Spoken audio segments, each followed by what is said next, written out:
नमस्कार, मैं हूं डॉक्टर प्रसून। इंडिया गठबंधन मोदी सरकार को घेरने में जुटा है। संसद से लेकर सड़क तक हर जगह उसे मजबूत विपक्ष का सामना करना पड़ रहा है। बजट को लेकर इंडिया गठबंधन संसद में एकजुट होकर सरकार पर हमलावर है। सरकार पर विपक्ष शासित राज्यों के साथ भेदभाव का आरोप लगाया जा रहा है। नाराज इंडिया गठबंधन ने पीएम मोदी की अध्यक्षता में होने वाले नीति आयोग के बहिष्कार का फैसला किया है, लेकिन ममता बनर्जी को बैठक में शामिल होने को लेकर अभी कशमकश है। ममता के इस दांव से इंडिया ब्लॉक सकते में है। दरअसल इंडिया गठबंधन को मिली मजबूती से गठबंधन के भीतर आपसी सिरफुटौल भी सामने आने लगा है। चुनाव बाद की परिस्थितियों को बारीकी से देखे तो आभास हो जाता है कि इस इंडिया गठबंधन के भीतर सब कुछ वैसा नहीं है जैसा दिखाने की कोशिश की जा रही है। वहीं लोकसभा झटकों के बाद बीजेपी फिर से अपनी ताकत बटोर रही है। सहयोगी दलों को साधने और पार्टी के अंदर उठ रहे विरोध स्वर को शांत करने के लिए बीजेपी अब ममता जैसे विरोधी खेमों को साथ लाने की रणनीति पर काम कर रही है।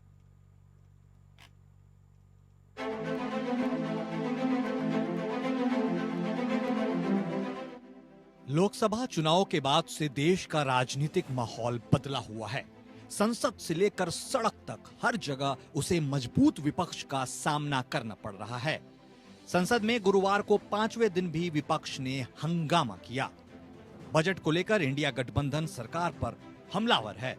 सरकार पर विपक्ष शासित राज्यों के साथ भेदभाव के आरोप लगाए जा रहे हैं।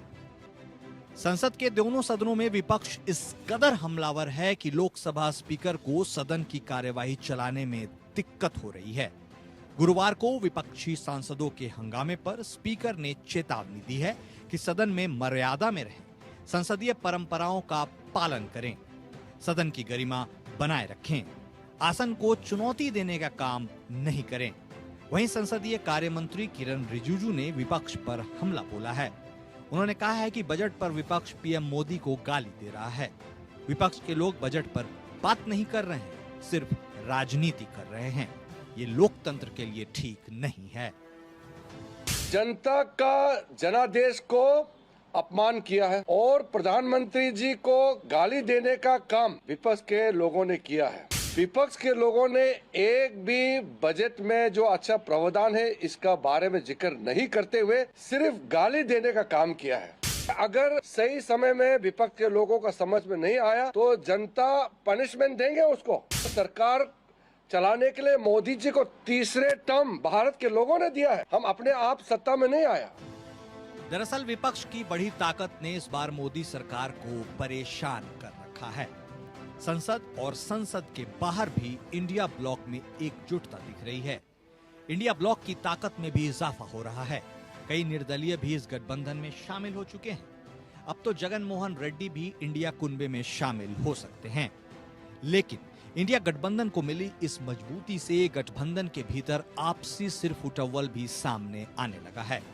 चुनाव बाद की परिस्थितियों को बारीकी से देखें तो पता चलेगा कि इस इंडिया गठबंधन के भीतर सब कुछ वैसा नहीं है जैसा दिखाने की कोशिश हो रही है। राष्ट्रीय स्तर पर इंडिया गठबंधन की एक सबसे अहम साझेदार टीएमसी इंडिया गठबंधन के साथ लुका छिपी का खेल खेल रही है। 18वीं लोकसभा के गठन के बाद सदन के स्पीकर के चुनाव के वक्त टीएमसी ने कांग्रेस पार्टी से दूरी बना ली थी। वहीं अब एक और जहां इंडिया ब्लॉक आम बजट को भेदभावपूर्ण बताते हुए विरोध प्रदर्शन कर रहा है। विपक्ष शासित राज्यों के मुख्यमंत्रियों ने 27 जुलाई को प्रधानमंत्री की अध्यक्षता में होने वाले नीति आयोग की गवर्निंग काउंसिल की बैठक में शामिल नहीं होने का ऐलान किया है। वहीं ममता बनर्जी ने इस बैठक में शामिल होने का फैसला किया है। वहीं गुरुवार को 3 दिन के दिल्ली दौरे पर आने वाली सीएम ममता बनर्जी ने प्रधानमंत्री नरेंद्र मोदी से मिलने का समय मांगा है, जबकि सोनिया, राहुल और खड़गे से मिलने की उनकी कोई योजना नहीं है। ऐसे में सवाल उठ रहे हैं कि आखिर ममता दीदी कौन सी सियासी खिचड़ी पका रही है। दरअसल लोकसभा के झटकों के बाद बीजेपी फिर से अपनी ताकत को बटोर रही है।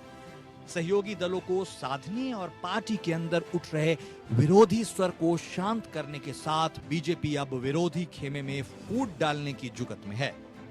लोकसभा चुनाव में मिले सियासी झटके के बाद बीजेपी आगामी विधानसभा चुनाव और उपचुनाव में किसी भी तरह से कोई भी जोखिम नहीं उठाना चाहती है। पार्टी नए सिरे से खुद की पैठ जमाने और भविष्य की दशा दिशा तय करने के लिए नई रणनीति बनाएगी, जिसकी तैयारी उसने शुरू कर दी है। बीजेपी किसी भी वक्त कार्यकारी राष्ट्रीय अध्यक्ष का ऐलान कर सकती है।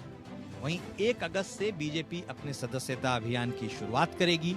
यूपी में उपचुनाव से पहले तैयारियों में जुटी बीजेपी रूठे कार्यकर्ताओं को मनाने के साथ उन्हें महत्वपूर्ण जिम्मेदारी देने की रणनीति पर भी काम कर रही है।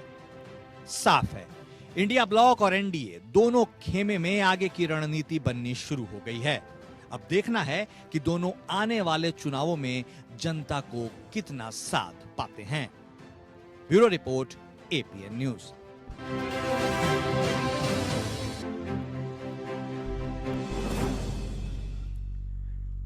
ममता बनर्जी अपने अंदाज के लिए जानी जाती हैं।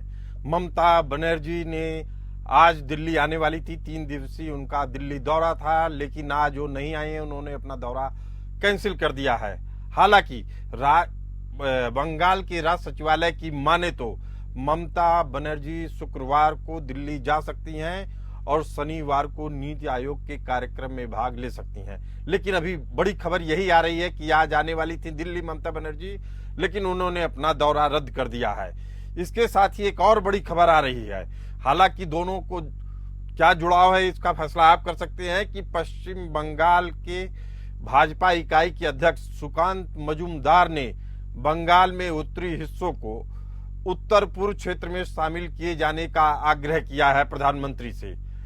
उन्होंने कहा है कि चूंकि दोनों क्षेत्रों में समानताएं हैं, जो समानताएं हैं उसके कारण से नॉर्थ बंगाल को नॉर्थ ईस्ट में शामिल कर लिया जाना चाहिए और इस कोशिश को, बीजेपी की इस कोशिश को ममता बनर्जी को कमजोर करने की कोशिश माना जा सकता है। इसी मुद्दे पर चर्चा करने के लिए हमारे साथ मौजूद हैं एहतेशामुल हक, नेता टीएमसी, शान खान कांग्रेस से हैं, प्रवक्ता हैं, और शांत प्रकाश जाटव जी, नेता बीजेपी। आप सभी मेहमानों का स्वागत है। अचानक दौरा टल गया ममता दीदी का, क्या कारण है हक साहब?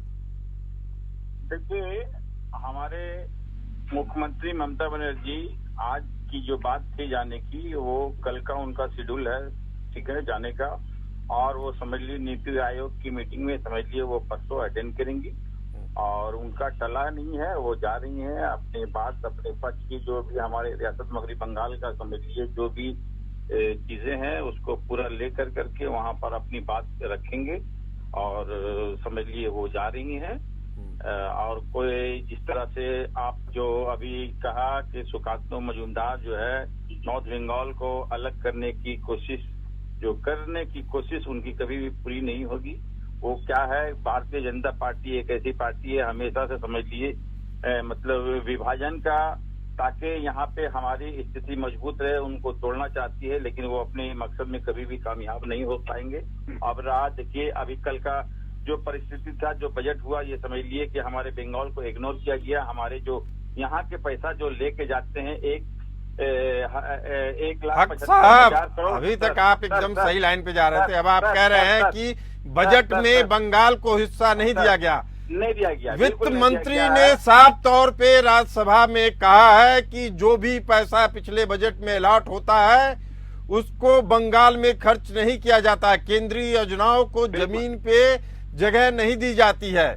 बिल्कुल नहीं, ये भी बुनियाद बात है। कोई भी अगर योजनाएं होती है तो राज्य का पैसा 40% हर एक योजनाएं में होती है।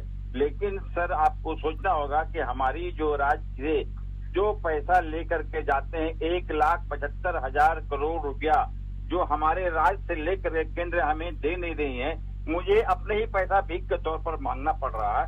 तो किस हिसाब के साथ हक साहब सर आपकी बात मिल नहीं खा रही है। मैं 1,75,000 करोड़ हमारा जो राज्य का पैसा है, जो हमारा पैसा बाकी है, तो क्यों नहीं केंद्र सरकार, इसलिए कि ममता बनर्जी की परेशानी हो, ममता बनर्जी की सरकार केंद्रीय योजनाओं को आप लोग अपने राज्यों में क्यों नहीं लागू करते हैं? प्रधानमंत्री आवास योजना है, प्रधानमंत्री रोजगार योजना है, प्रधानमंत्री ग्रामीण विकास योजना है, प्रधानमंत्री सड़क योजना है, प्रधानमंत्री ग्राम सड़क विकास योजना है, इन सब योजनाओं को आप अपने यहाँ लागू नहीं करना चाहते हैं, आरोप की सरकार पे मढ़ते हैं। हक साहब। जी जी जी। हमारी सरकार जो है यहाँ हर 60 से 70 योजनाएं टोटल यहाँ की हुई हैं। जो चलिए हक साहब, अभी ये विषय अपनी योजनाओं के बारे में नहीं है, ये विषय है कि क्या ममता बनर्जी इंडिया ब्लॉक की इच्छा के विरुद्ध नीति आयोग की बैठक में शामिल हो रही हैं, तो इसके क्या कुछ विशेष मायने हैं? चूंकि वो खड़गे से भी नहीं मिल रही हैं, राहुल गांधी से भी नहीं मिल रही हैं। देखिए, एक बात मैं बता दूं आपको, इंडिया ब्लॉक का जो नाम दिया गया है उसका गठन इंडिया का नाम हमारी ममता बनर्जी ने दी है। किसी भी कीमत पर देखे होंगे 2 दिन पहले 3 दिन पहले हमारे यहाँ एक बहुत बड़ा जो है एक शहीद दिवस मनाया जाता है, जिसमें इंडिया ब्लॉक के एक और जो समझ लीजिए तीसरी भारत की सबसे बड़ी पार्टी है कांग्रेस के बाद में समाजवादी पार्टी, उनकी जो मुखिया है श्री यादव जी यहाँ आए हुए थे। तो ये किसी भी कीमत पर ये बात जो है ये कि इंडिया गठबंधन से हट करके बिल्कुल नहीं, ममता बनर्जी इंडिया देखिए हक साहब, मैं इंडिया ब्लॉक के बारे में, इंडिया गठबंधन के बारे में कुछ नहीं बोल रहा हूँ, लेकिन जो आंकड़े आ रहे हैं, जिसने जो इसका संयोजक था आज एनडीए का हिस्सेदार है, और आप इन चीजों को समझ रहे होंगे। लेकिन अब बात कर लेते हैं कांग्रेस पार्टी के प्रवक्ता शान खान से। शान खान जी, आपको आवाज मेरी मिल रही है? जी मिल रही है। ममता बनर्जी जी इंडिया ब्लॉक की इच्छा के विरुद्ध नीति आयोग की बैठक में हिस्सा ले रही हैं। एकमात्र ब्लॉक की वो दावेदार हैं जो नीति आयोग की बैठक में हिस्सा ले रही हैं। इसे आप किस तरीके से देखते हैं? ममता बनर्जी जी और उनकी पार्टी हमारे इंडिया गठबंधन का एक प्रमुख घटक दल है, और हम साथ मिलकर भाजपा की जन विरोधी सरकार के खिलाफ लड़ाई लड़ रहे हैं, संसद से लेकर सड़क तक। अब रही बात एक मुख्यमंत्री होने के नाते वो किसी बैठक में जा रही है या नहीं जा रही है, उससे हमारे गठबंधन में बहुत प्रभाव नहीं पड़ने वाला है। ये तो क्या है कि भाजपा के जो नहीं प्रभाव पड़ेगा। शान खान जी, मेरी बात सुनिए, आप लोगों ने एक बैठक करके इसका बहिष्कार करने की घोषणा की थी। शुक्ला जी बुलाते हो तो बोलने दिया कीजिए, ठीक है? पहले पूरी बात हो जाए, फिर आप प्रश्न पूछिए, उसका उत्तर मिलेगा आपको। देखिए, आप गलत तथ्य रखेंगे तो रोकना पड़ेगा। तो कौन सा गलत तथ्य रखा मैंने, बताइए। आपने कहा कि कोई फर्क नहीं पड़ता है, फर्क पड़ने के लिए ही तो आपने बहिष्कार किया था। नीति आयोग की बैठक कोई राजनीतिक बैठक है? आप बताइए। तो आप यहाँ पंजाब का मुख्यमंत्री क्यों नहीं जा रहे हैं? तेलंगाना के मुख्यमंत्री क्यों नहीं जा रहे हैं? तो आप तेलंगाना, कर्नाटक के मुख्यमंत्री क्यों नहीं जा रहे हैं? आप कह रहे हैं अगर आपकी बात मान ली जाए तो आप इंडिया ब्लॉक के खिलाफ जा रहे हैं। शान खान जी, यानी कि आप कह रहे हैं कि मुख्यमंत्री का यह विशेषाधिकार है, जबकि इंडिया ब्लॉक ने फैसला किया है कि इस बैठक का बहिष्कार किया जाएगा। तो ममता जी उस बैठक में जा रही हैं? जी। ममता जी का कोई बयान आपके पास है कि उन्होंने कहा कि मैं गठबंधन में शामिल होंगी उस बैठक में? अरे भाई हक साहब, अभी बोल दिया, अभी भी आपको कुछ कंफ्यूजन है? नहीं, आप बोल रहे हैं कि ममता जी जा रही हैं, तो किस आधार पर बोल रहे हैं मुझे? अरे उनके राज्य सचिवालय का बयान है, पूरी भाषा पूरी रामायण हो गई। आप पूछ रहे हैं राम कौन थे? क्या हुआ? अभी 10 मिनट से इसी पे तो चर्चा हो रही थी। अभी आपने डिबेट शुरू होने के पहले ये कहा कि ममता बनर्जी जो है वो बैठक में भाग नहीं लेंगी। मैंने कहा आज नहीं आ रही हैं, 3 दिवसीय दौरा था, आज नहीं आ रही हैं, कल दिल्ली आएंगी, ऐसा उनके बंगाल के राज्य सचिवालय ने कहा है, और शनिवार को बैठक में हिस्सा लेंगी। देखिए शुक्ला जी, आप मेरी पूरी बात नहीं होने दे रहे हैं। आपका प्रश्न क्या है, आप स्पष्ट रूप से पूछिए, मैं उसका उत्तर दूंगा। मैं आपसे सीधे तौर पे पूछ रहा हूं, ममता बनर्जी बाकी इंडिया ब्लॉक के जो पैटर्न है उससे अलग हटके नीति आयोग की बैठक में हिस्सा ले रही हैं, आप इसे किस तरीके से देखते हैं? बस इतना सवाल है। ममता जी यदि एक मुख्यमंत्री होने के नाते किसी भी बैठक में जा रही हैं तो वो जा सकती है, वो स्वतंत्र हैं, उससे हमारे गठबंधन में कोई प्रभाव नहीं पड़ने वाला है। चलिए, बहुत अच्छा। हमारा गठबंधन जैसा था वैसा चलेगा, जैसा था वैसा चलेगा। लेकिन जी हमारे साथ मौजूद हैं शांत प्रकाश जाटव जी। क्या ममता बनर्जी, ममता दीदी कोई संकेत दे रही हैं? शांत जाटव जी।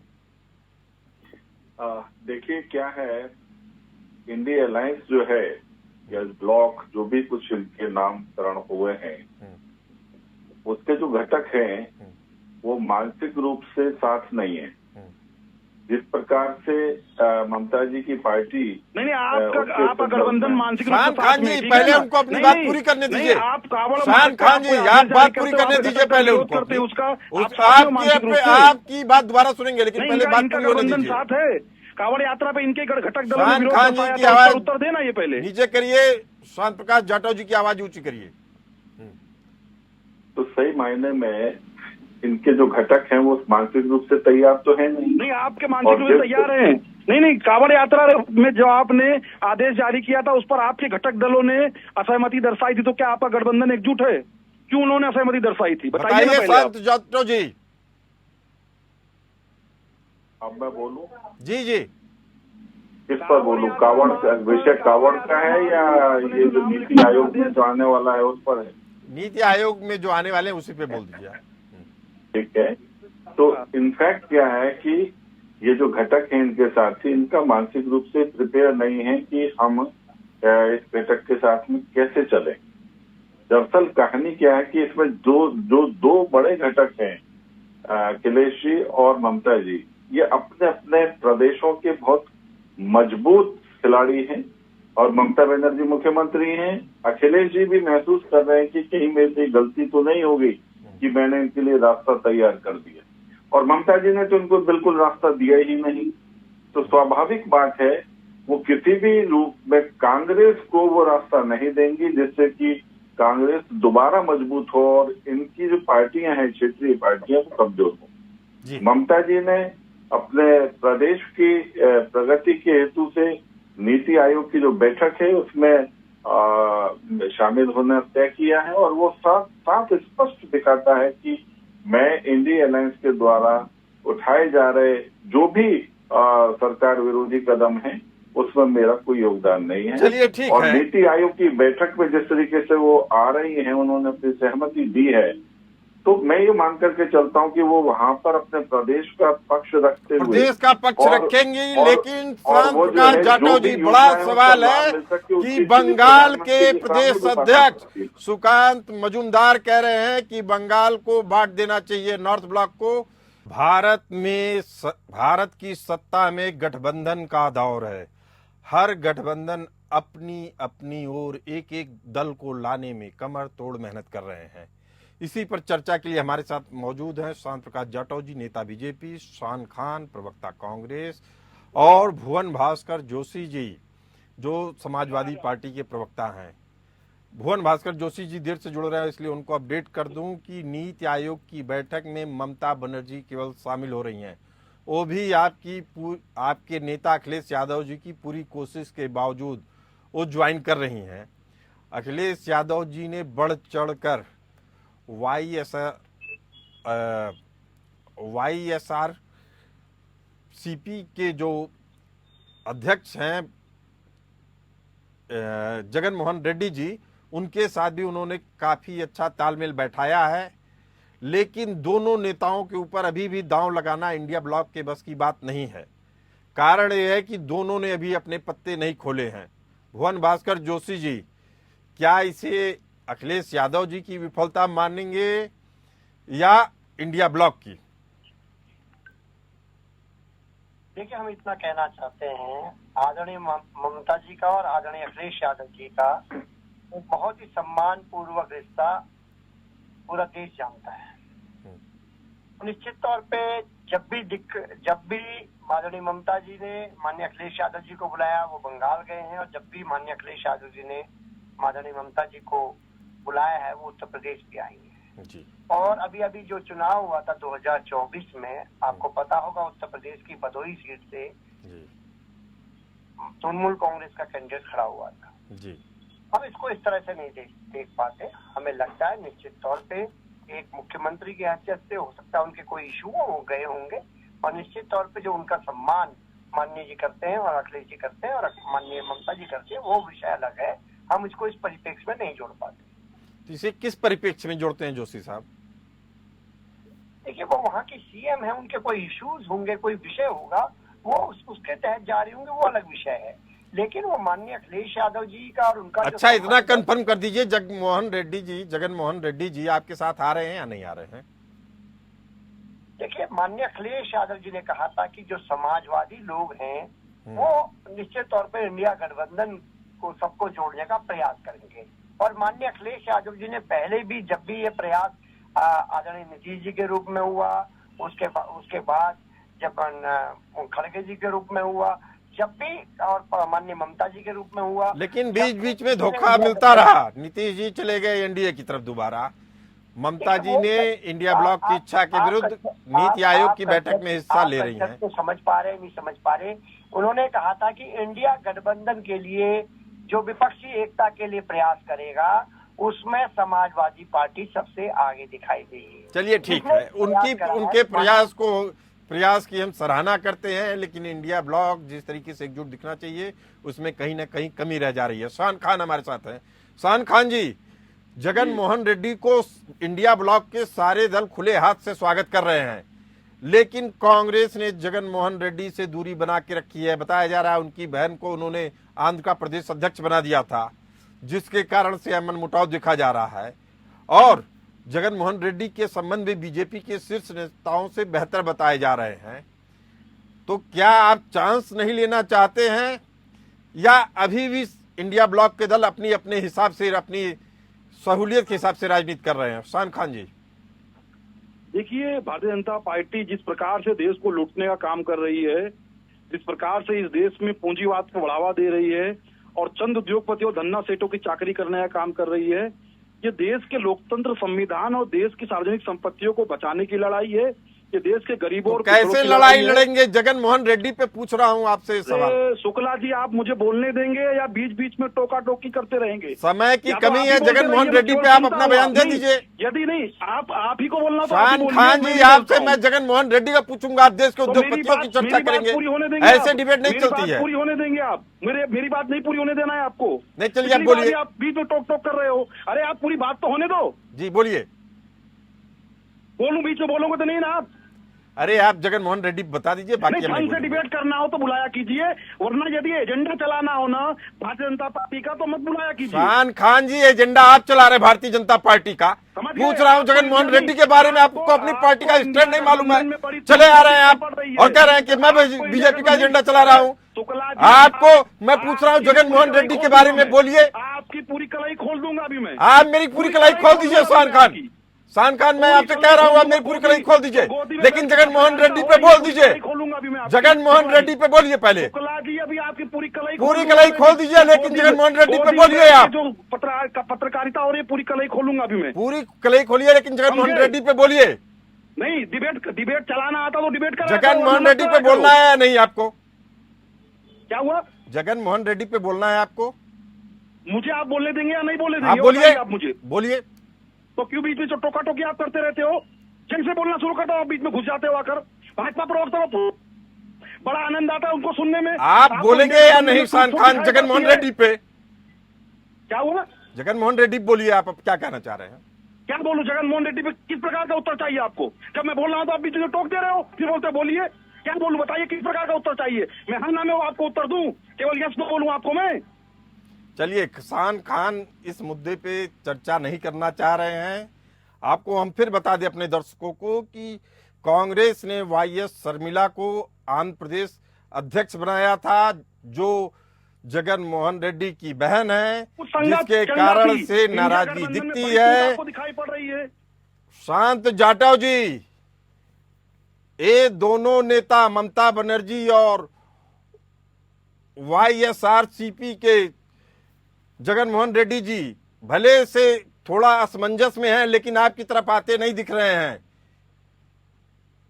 देखिए, जिस तरीके से इनकी बातें हो रही हैं, इस वक्त में इनको दोनों को, जगन मोहन रेड्डी और ममता बनर्जी, इन दोनों को ये साफ दिखाई दे रहा है कि इंडिया अलायंस के साथ में चलने से हमारा भविष्य जो है वो ठीक नहीं है। और किसी भी सूरत में मैं मान करके चलता हूं कि कांग्रेस को ये तीनों ही, मैं तो बल्कि समाजवादी पार्टी को भी कह रहा हूं, ये तीनों ही कांग्रेस को मजबूत नहीं होने देना चाहते, क्योंकि इनको दिखाई दे अच्छा, आप ये बता दीजिए मुझे आखिरी में, जल्द वक्त की कमी है जाटव साहब, मुझे बस एक चीज बता दीजिए, क्या आप मानते हैं कि बंगाल को नॉर्थ बंगाल को काट के नॉर्थ ईस्ट में जोड़ देना चाहिए, हाँ या ना? चूंकि बंगाल के प्रदेश अध्यक्ष ने यही मांग की है। देखिए, सही मायने में राज्य छोटे होते हैं तो विकास अच्छा होता है। तो अगर वहां पर एक उचित व्यवस्था बनती है तो उसमें कोई बुराई नहीं है। वो अलग राज्यों के साथ में, जो छोटे राज्यों के साथ में कुछ जिले जुड़ जाते हैं तो उसका जो उन जिलों का बेहतर विकास हो पाएगा। तो अगर वहां पर ठीक से अगर व्यवस्था बनती है और ये योजना साकार होती है तो वहां की जनता के लिए लाभ। चलिए ठीक है, तो कसमकस बरकरार है। आप तीनों मेहमानों का बहुत बहुत धन्यवाद जो इस चर्चा में भाग लिए। वक्त हो चला है एक ब्रेक का, चलते रहिए एपीएन न्यूज के साथ।